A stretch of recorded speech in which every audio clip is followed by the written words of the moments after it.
Good day, I am Noktula Dlamini with your midday news updates. EFF breaks silence on Anc Protest. Sudan President Omar al-Bashir steps down. Robert McBride takes a stand at Zondo Commission. The Economic Freedom Fighters has expressed its concerns over the ongoing service delivery protest in Alexandra. During a media briefing held on Wednesday, party leader Julius Malema has lashed out at the ANC, saying that the hashtag Alexandra Total Shutdown campaign was the brainchild of the ruling party. Our field reporter Precious Mola has filed this report.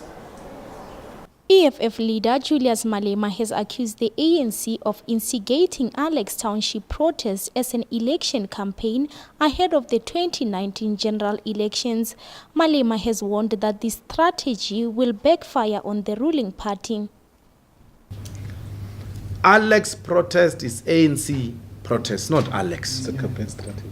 It's a campaign strategy which is going to backfire big time on the ANC. It's going to backfire big time on the ANC. Let them go on and instigate it. But they must know that it's going to spread like a wildfire into the municipalities that they are governing. It will not stay in Alex only. And this follows Alex's violent protest that started over a week ago, which led the residents to embark on a march to Sandow and calling for the President Cyril Ramaphosa to come and address their concerns over service delivery issues. Malema says the DA did not create the Alex mess, but the mess is as a result of the ANC. There is no mess which was created by DA in Alex. The DA found that mess there and is not doing anything about it. That's the only problem. It's not doing anything about it. Look at ANC protest. It's now coming to bite them because people are saying, where is the money of the Alexander renewal? I asked that question a long time ago. However, Malema says the city of Johannesburg Mayor Herman Mashaba should have gone to speak to the resident of Alex before the protest could escalate. Mashaba Liena, because he's not a politician, he doesn't think properly. Mashaba should have gone to Alex the second day. Nothing would have happened to him. The same way he sent the Chinese guy. The South African Chinese. Is there something like that? Yeah. South African Chinese. There. The same way he sent that guy. It was supposed to be him going there. Because it's an ANC-led protest, they were going to Fusagisha him and say, go, go, go, go. It's done. When tomorrow they say, we want Mashaba, how?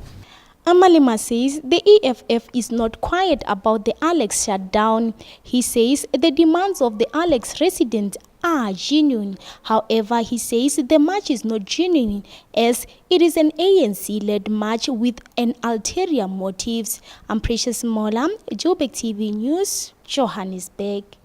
Sudan's President Omar al-Bashir has stepped down and consultations are underway to set up a traditional council to run the country, government source and provincial minister said on Thursday. The Minister of Production and Economic Resources in North Darfur, Adel Manhaj Hassan, told Dubai-based Al Hadith TV that there are consultations to form a military council to take over power after President Bashir stepped down. Former Ipid head Robert McBride is giving evidence at the Zondo Commission. It has been reported that he will implicate former Police Minister Nathi Nhleko and Fikile Mbalula in efforts to abuse state resources for political ends. Tata Atimchali has more on your sports news updates. Good afternoon, I'm Tata Atimchali with your sports news. Today marks 18 years since the terrible death of 43 football fans at the Ellis Park Stadium. On this day, 29 people died inside the stadium and a further 14 died outside. The game was between the two South African giants, Orlando Pirates and Kaizer Chiefs. Former Orlando Pirates coach Gordon Igosent said, in remembering the day, the families who lost their loved ones must be given space to grieve and pay their respects where it all happened. Still on soccer, Orlando Pirates stays in the driving seat of the ABSA Premiership after beating Limpopo Bay side Black Leopards. The first goal of the Bucks came from the set piece after defender Happy Jello was swallowed by Leopards players. Midfielder Luvuyo Memela made no mistake when he scored his three-leg game of the season. Teminkosi Loch's sixth goal of the season in the second half put the final nail in the visitors' coffin. It is now back-to-back wins for the Sea Robbers after they won 1-0 against Bidvest. With Sundowns away in the CAF Champions League, Pirates lead with 47 points. And lastly, Manchester United have another mountain task to claim in the Champions League after Luke Shaw's on goal gave Barcelona a first leg lead with the home side recording 0 shots on target.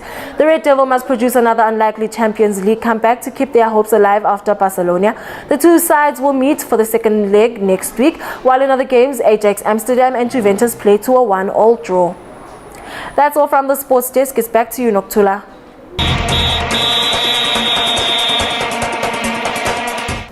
Now to your traffic and weather updates.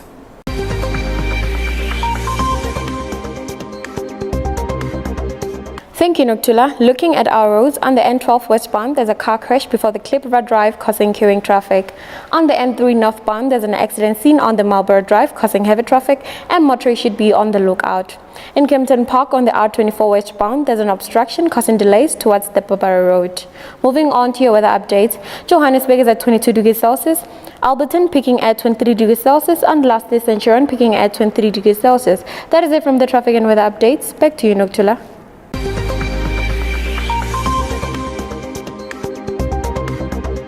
That's it from me and the rest of the Joburgtv News team. Goodbye.